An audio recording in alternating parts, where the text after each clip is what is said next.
Good morning and welcome to this weekly market update from MRC Markets in London. Today is the 21st of May. The charts we'll be going through today are Euro USD, cable, dollar yen, Aussie dollar and gold. If any new followers out there, what we have on these charts, we have 3 moving average. We have the red moving average is a 55 simple, the purple is 100 simple, and the gold is a 200 simple moving average. We won't be making any trade calls or recommendations on this video. You trade at your own risk.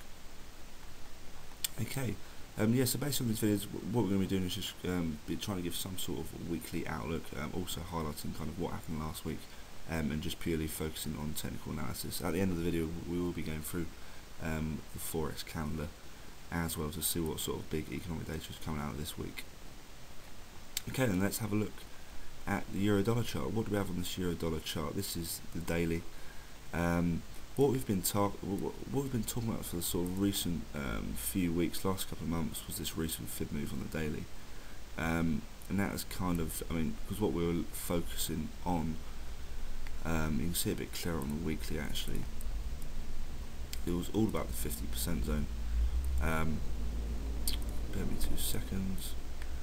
It was all about this 50% zone. You can see around this area here that it got bought up very nicely. So I'm just going to change the colour of that for you. You saw it got bought up very nicely at that 50% level, and then you can see the sort of last 3 weeks we've now broken below this level now. That candle there was a great candle. As you can see, very, very technical candles. You can see it kind of bounced up because we had a gap open below the 50% level. I think that's kind of what's triggered this big sell-off. Not really triggered the sell-off, but in terms of the technicals, why we haven't held above this level.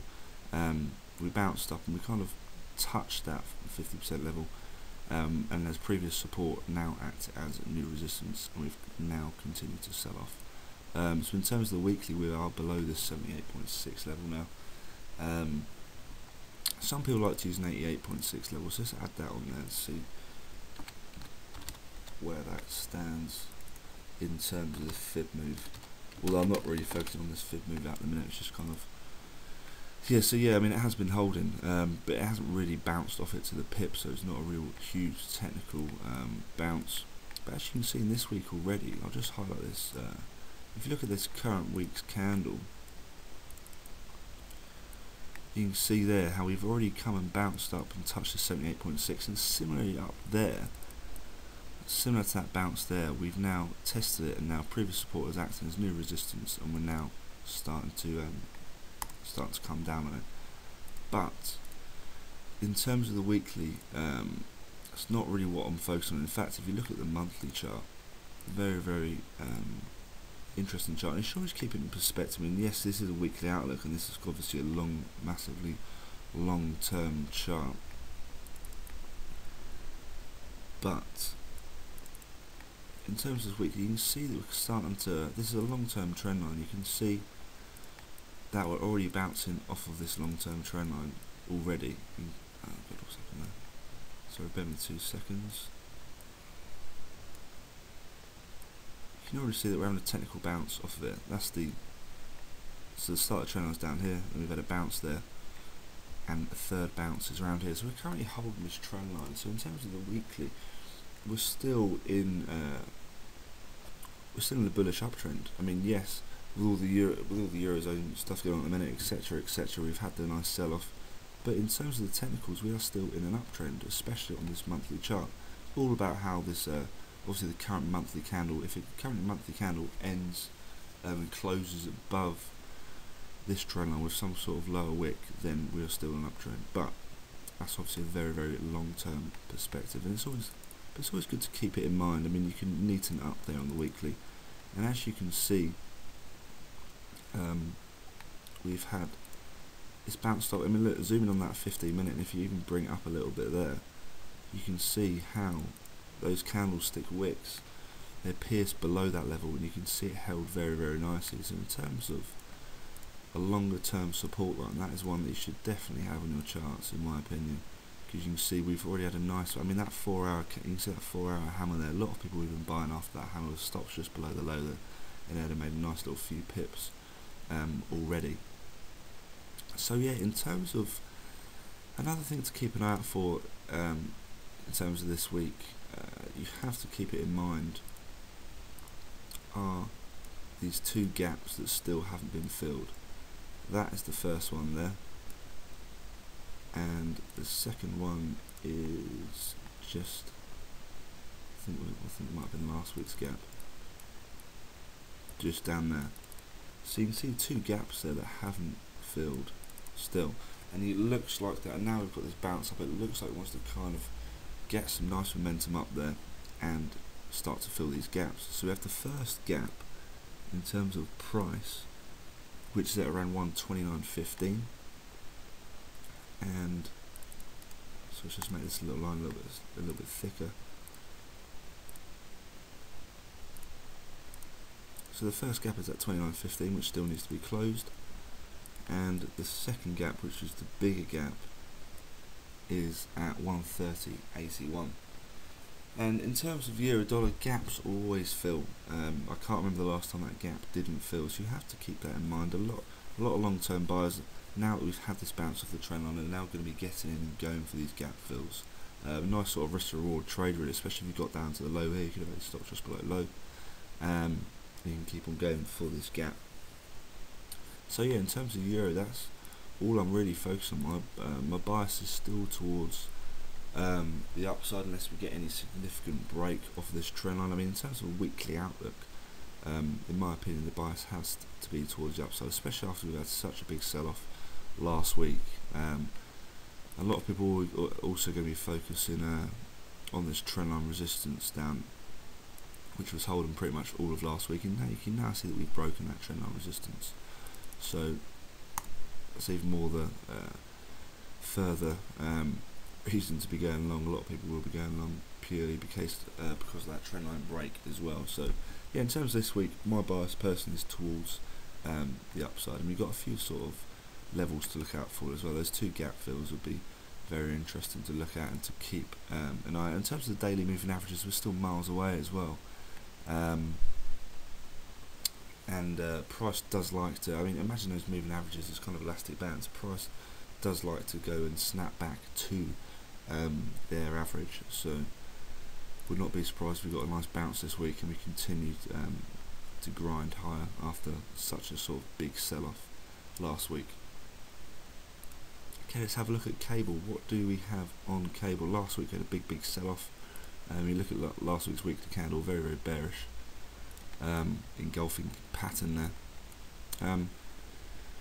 In terms of the weekly moving averages, very packed in around that sort of mid-range area there. Not really too interested in them, to be honest with you. What I am interested in is this 200-day moving average here. You can see it's been holding very nicely. It acted as good support, but the key fib level I'm looking at, when I was looking at last week, is the big 50% retracement, and you can see how well that reacted last week, coinciding with the 200-day moving average as well. So very nice support level there, and you have to say the bias this week is towards the upside as well after such a big retrace. I mean, a lot of people saying it's a massive sell-off, but I think I remember saying in last week's video that we are due some sort of retracement, and that was a good sort of level to look at. Always the 50% levels are always a good sort of healthy retracement levels. But I mean, yes, last week's weekly candle was very bullish, but in terms of how it's sitting on a big support line and also that 200-day moving average, I would not be surprised to be able to some sort of bounce up this week. The first sort of resistance on the daily chart is this 100 simple moving average, which stands at 1.5871. Then we have the 55-day moving average up here, which stands at 160 level as well. So yeah, in terms of weekly outlook, my personal opinion is that it we should get some sort of bounce towards the upside. Okay, let's have a look at Dolly N. What do we have on Dolly N here? In terms of the weekly, nothing much of interest, apart from maybe that 55 week moving average. It's coming down to it already, so we may get a bounce off that this week. But in terms of a shorter perspective, the fib that we were looking at which wasn't really reacting too technical, was this fib here from the 76 low to the 84 high, and yeah, you can see now it's kind of starting to bounce off this 61.8. You can see that much clearer actually on the weekly, funny enough. You can see that candlestick body there closed just above that 61.8 level, and we've now opened pretty much on that 61.8 level, and we're starting to get a nice bit of bounce towards the upside. So that fib is actually looking quite useful. Would definitely keep an eye out, but that's the only really thing I'm interested in dollar yen. In terms of fib plays, there's no where you can have a lot of people will be looking at this this trend line here. But I suppose that's not even really too technical, is it? Now the only thing I would keep an eye out for, in my opinion, is this fib play. You can see we're already having a nice bounce of a 61.8. If we're going to get any more momentum to the upside, then we need some sort of close above this 50% level, and then above this 100-day moving average. In terms of the Aussie dollar, had a huge sell-off last week, continuing to slide down there with all this risk-off sentiment in the markets, with the whole Eurozone, etc, etc. In terms of that fib, not really playing out too nicely. I think it was last week we were saying that we did get some sort of bounce off this 50%, but you can see that huge bearish engulfing candle there, which closed below the bullish engulfing, and that has continued the sell-off as well. Also, you can see the 55-day moving average and the 200-day moving average have also crossed, so that's another sort of sell indicator that people will be keeping in mind. In terms of if we're going to get any bounce, and the level we'll be looking out for is the 78.6% Fibonacci retracement level, which stands at 0.97. Okay, let's have a look at the gold chart. What do we have on gold? Last week's candle, extremely bullish, perfect sort of bullish hammer. So it already looks like that people are coming in and buying the dips. What I was doing a bit of research last week, and in terms of fibs, not that I use the 23.6 or the 38.2, but I was just looking for why we are getting this bounce, why we were getting the bounce around here. You can see these sort of three, so I'll highlight it with arrows actually. What I wanted to find was where the support was coming from and why it was at this level in particular. Not that it massively matters, but I'm just I get very interested in things like this, and I like to find out where the support is coming from. And I found it last week from this fib. Yes, it's got nothing here, but if you add the 23.6 onto your fib from the all-time lows on this gold chart, well, the recent lows on this gold chart from 1992,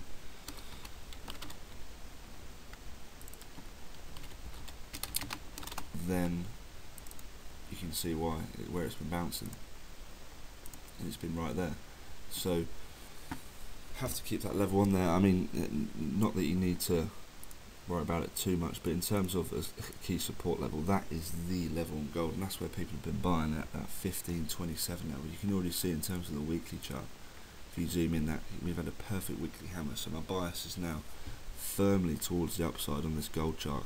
And you can also see we had a nice confluence on the 100 week moving average as well. So, but I mean, in terms of candlestick formations, that weekly hammer candlestick there is just absolutely textbook. You can't get a better reversal candle than that, especially as it's bounced off to the pip off that 23.6 level.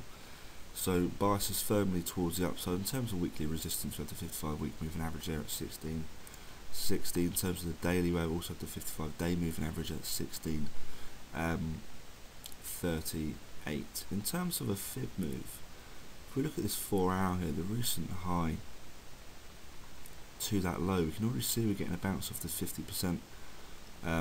So I'm just going to clean this chart up a bit for you. So we've got rid of that previous support. We know what that support is. You just have to flip to the weekly to see. But in terms of a shorter term perspective and something that's already happening, you can see we're having this bounce off of that recent high on the 4 hour to the low and we've already got a bounce off this 50% level here. So in terms of the daily, it is starting to look like a shooting star candle now. So you can see that candle there. It is starting to look like a shooting star. So it is playing out as already as a reversal, and you have to remember the fibs work best when we get a clean strike off of the 50% level. That's pretty much what we've had to the pip off this 1599. Let's call it 1600 level. So sellers are already coming in at the 1600 level, but you have to think in terms of the fundamentals. People are always going to be buying gold as it's an inflation as it's a hedge against inflation, especially when you have one of the most dovish central banks in the world. The Fed love to keep their rates low, and is there going to be any more sign of QE coming in, which always puts the price of gold up? But it's just, I mean, in terms of portfolio managers do like to hedge their bets, and for some reason they always seem to like to keep gold, even though it's purely just a shiny metal, in my opinion. But we don't like to talk too much about fundamentals on these videos. We like to keep it straight and keep it to the technicals, and that fib level that we had on there, that 23.6. In fact, if you draw it from just in terms of support, if you look to your left here, you can see that was also previous resistance. So another reason why it reacted as such a good support. I mean, instead of drawing that fib, you could have just purely looked from that, looked to your left of your charts there, and also look around here as well. Lovely clean strikes there, around the sort of 1557 level. Great support line, and people are already buying off of this level. So let's keep it a bit tidier, keep off there. That's the level to look out for in your charts. In terms of gold, the bias is towards the upside for this week. Okay, that's all for the charts. Let's have a little look at the Forex calendar and see what we've got coming out this week. In terms of today, very quiet day. No big data out today. Tomorrow, what do we have? We have at 9:30 with the UK CPI year-on-year figures forecasted for a drop. Actually, the previous were 3.5%. This piece of data we're expecting 3.1%, and also we've got at the same time we've got the public sector net borrowing figures, and tentative throughout there with the BOE inflation letter as well. On Wednesday, what do we have? 9:30, have some more UK data with the MPC meeting minutes. We have UK retail sales. For any of dollar CAD traders out there, Canadian dollar traders, we have the retail sales numbers. So we've got the retail sales month on month, and the core retail sales as well. On Thursday, we have at 9 AM a lot of PMI numbers out here. Yes, they are mid-impact, but they do, especially if they're all weak or they're all good, then it will have effects on the markets. We have the French PMI data, German as well. A highlight for the morning though is the German IFO business climate data, forecast at 109.5. 9:30 though, the big piece of data for the UK, more UK data with the revised GDP numbers, forecast to stay the same at minus 0.2%. So we're expecting a continuous slow growth there from the UK. At 1:30 we have core durable goods numbers and weekly jobless claims, and on Friday we have no huge data out there. We have Italian retail sales, revised University of Michigan consumer data as well. So not a huge week in terms of data. A lot of UK data out there, but not a massive amount of US data. But I suppose it's Thursday's the big day really. A lot of sort of mid-tier data out there as well to keep an eye out for. Okay, that's all for today. Hope you have a great week trading, and I'll catch you next Monday. Have a great week. Thanks.